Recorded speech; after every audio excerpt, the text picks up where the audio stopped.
Nono ano. Vamos então para a correção da semana 3 do PET volume 5 de História.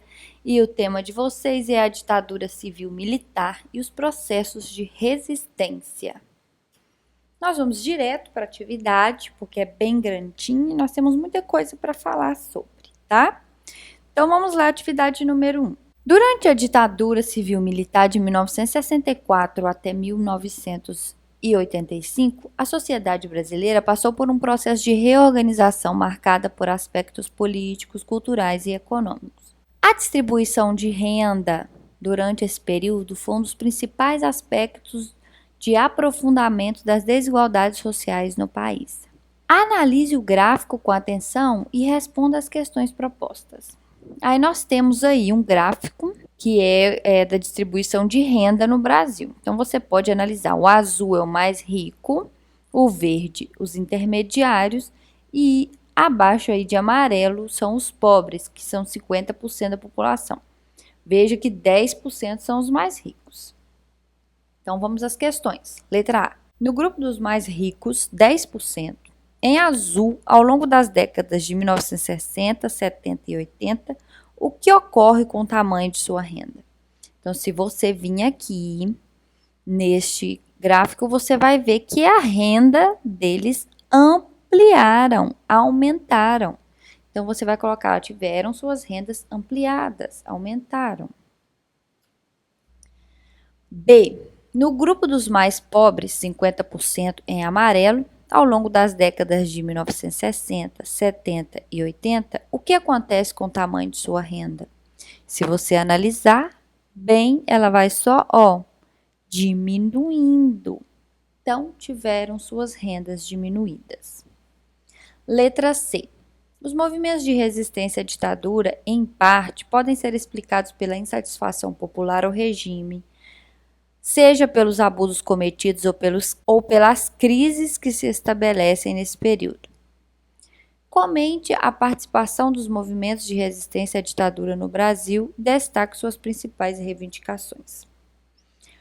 Os grupos de resistência reivindicavam maior participação política, fim da censura, democracia, liberdade, entre outras.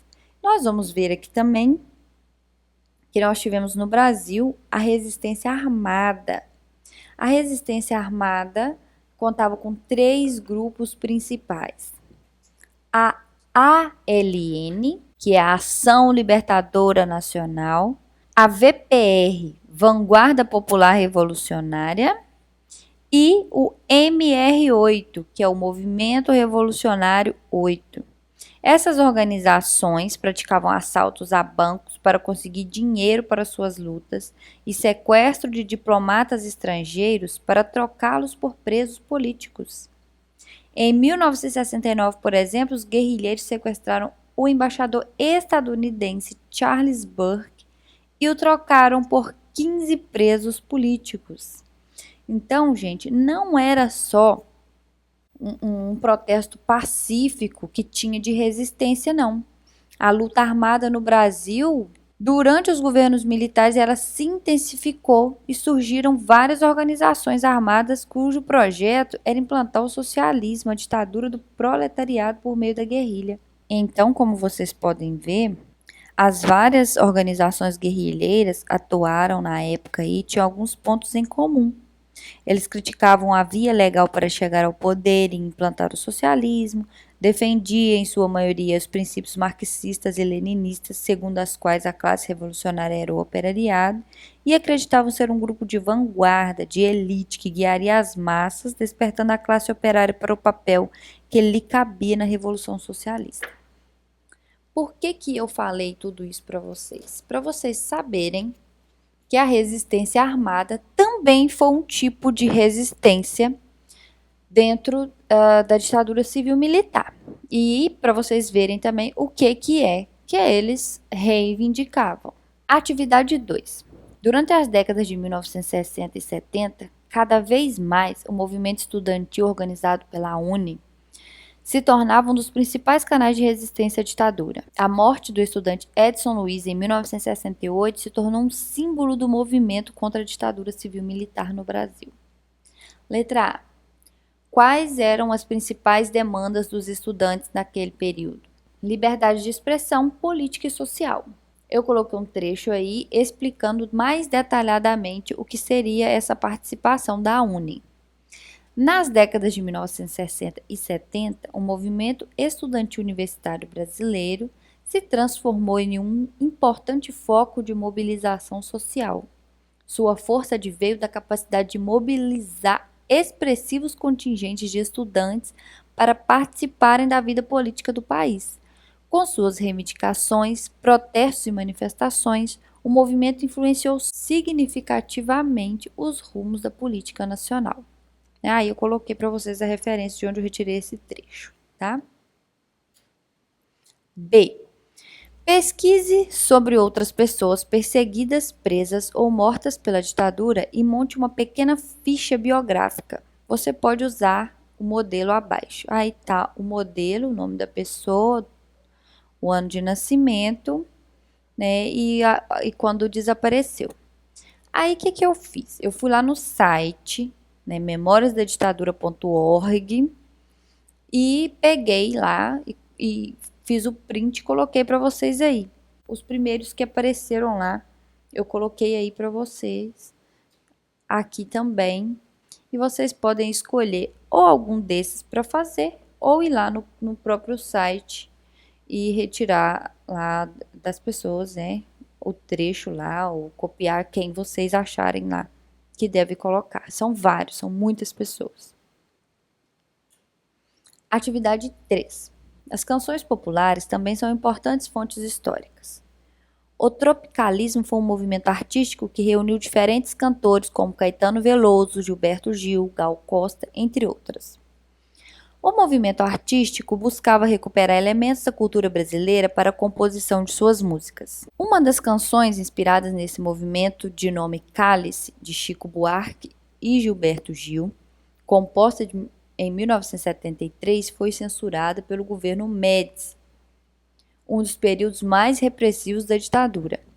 A canção tornou-se símbolo da resistência artística da ditadura. Essa e outras canções ficaram conhecidas como canções de protesto. Após ler e, se possível, ouvir a canção Cálice, responda as questões abaixo.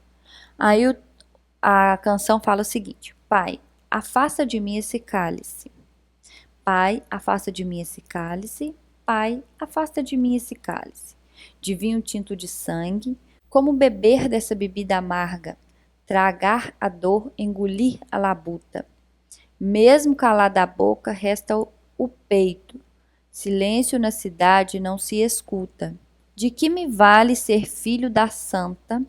Melhor seria ser filho da outra, outra realidade menos morta. Tanta mentira, tanta força bruta. Letra A. Quais os sentidos possíveis da palavra cálice na canção acima? Eu coloquei aqui para vocês e vou ler e vou explicar.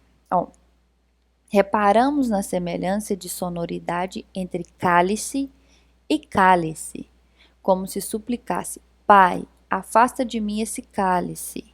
O sujeito lírico pede o fim da censura, essa mordaça que o silencia.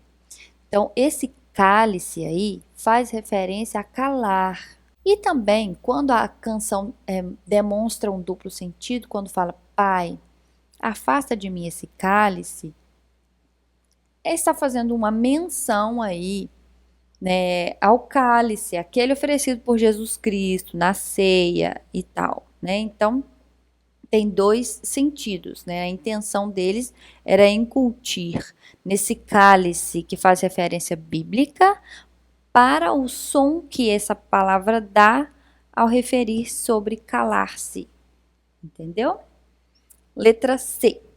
De que forma a canção popular acima reflete o movimento de resistência política e cultural ao regime ditatorial daquele período? Trata-se de uma canção de protesto que ilustra, através de metáforas e duplos sentidos, a repressão e a violência do governo autoritário.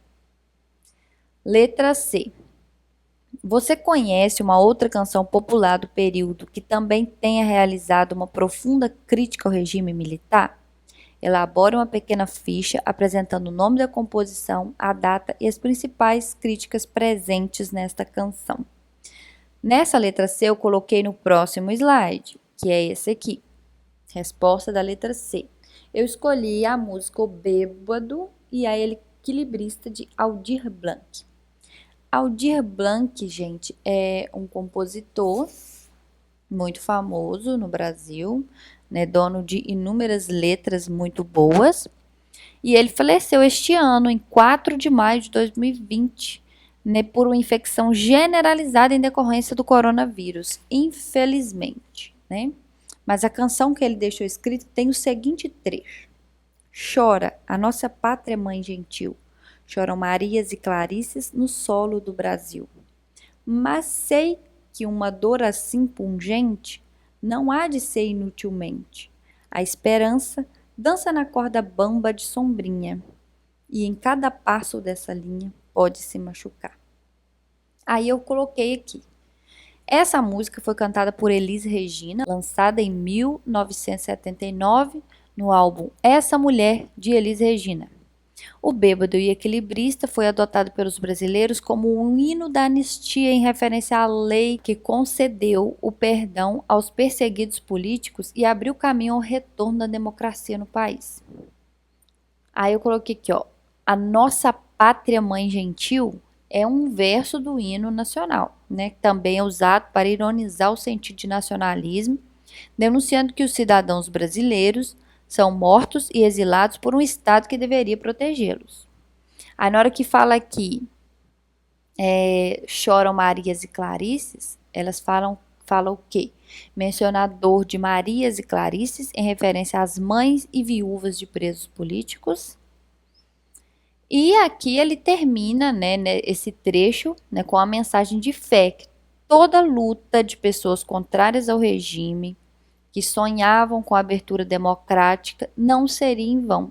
A esperança, mesmo que frágil e andando de sombrinha na corda bamba, existia. Agora nós temos aqui a letra D. Pensando com o presente. Você conhece, entre os seus músicos preferidos, alguma canção que nos ajuda a refletir hoje sobre as condições em que vivemos? Selecione uma e apresente brevemente. Aí tá aí no próximo slide, que é a letra D, essa aqui. Eu escolhi um trecho da música O Teatro de Vampiros, né, que aqui fala, resumidamente, eu coloquei aqui, o Teatro de Vampiros fala sobre o desemprego, a violência e vários outros problemas que tiram o sono de muita gente. Esta é uma música do Legião Urbana, mas você pode escolher qualquer outra música que trata a realidade que as pessoas vivem como a crítica social. Existem aí funks que falam, rappers, entre outros. Você pode escolher o que você achar melhor. Nós temos aqui agora a atividade 4. Aí fala, agora é sua vez. Muitas mães e pais perderam seus filhos e filhas perseguidos pelo regime militar. Zuzu Angel foi uma importante estilista brasileira e foi uma dessas mulheres. Seu filho, Stuart Angel, foi morto durante a ditadura civil-militar. Ele tinha 26 anos e cursava economia na Universidade Federal do Rio de Janeiro. Na madrugada do dia 14 de abril de 1976, Zuzu Angel sofreu um acidente de carro ao voltar para casa. Recentemente, a justiça brasileira reconheceu que o acidente também foi provocado por agentes da ditadura militar. Para você se inspirar. Escrever cartas era um hábito de muitas pessoas que buscavam comunicar com seus filhos, filhas, mães, pais, amigos e amigas. Nem sempre essas cartas chegavam aos prisioneiros políticos, embora neles estivessem sonhos, esperanças, histórias e desejo do reencontro. Escreva uma carta para os familiares das pessoas perseguidas e mortas pela ditadura. O que você partilharia? Essa é uma forma de exercitar empatia e solidariedade, valores fundamentais da educação pública. Na volta às aulas, você poderá conversar com seu professor e, quem sabe, poderão descobrir juntos uma maneira de enviá-las. Agora é o que vocês vão fazer. Que tal escrever também uma carta para um amigo ou uma amiga que você não encontra desde o início do isolamento social? Escreva como tem sido esse período, sobre as coisas que você tem experimentado, aprendido e partilhado. Guarde essa carta e no retorno às aulas poderemos discutir com os colegas sobre as experiências de cada um durante esse momento. Afinal, história se faz também com registros. Bom, gente, olha bem, a minha dica que eu vou dar agora nesse próximo slide é o seguinte: para os meus alunos, eu não vou cobrar essa atividade aí dessa forma. Eu vou sugerir que façam assim. Existe um site que chama FutureMe. Ele é um serviço que permite mandar um e-mail para você mesmo ler no futuro. A ferramenta funciona como uma cápsula do tempo em que é possível escrever pensamentos, planos, desejos e segredos e escolher uma data para recebê-los quando estiver mais velho. Você pode determinar qualquer data até 50 anos após o envio. Então, gente, já que nós estamos vivendo um momento atípico e tudo isso pode ser registro histórico, a minha dica é o quê? Você vai escrever essa carta para você mesmo, você vai contar tudo o que você está passando aí nesse seu isolamento social, nessa quarentena, do começo ao fim. Aí você vai entrar lá no site que eu deixei aqui para você e você vai escrever neste pedacinho igualzinho tá aqui, ele vai abrir. Aqui você vai escrever aí, ó, sua futura carta, né? Aí você vai escrever aqui. Aqui embaixo tem um lugar onde você vai escolher quantos anos você quer receber essa carta. E você vai escrever aqui se você quer que te mande privado ou público. E vai digitar o seu e-mail aqui e vai clicar aqui Send to the Future.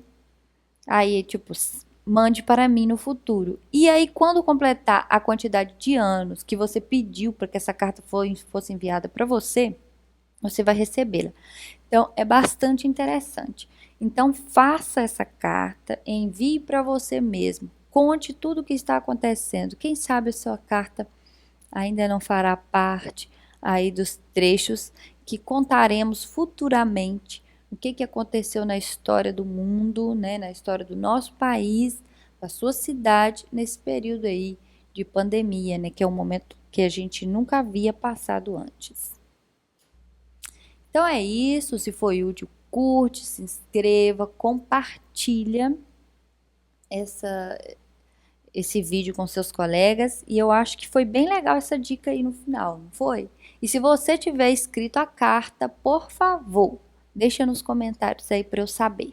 Beijo, fica com Deus, até a próxima.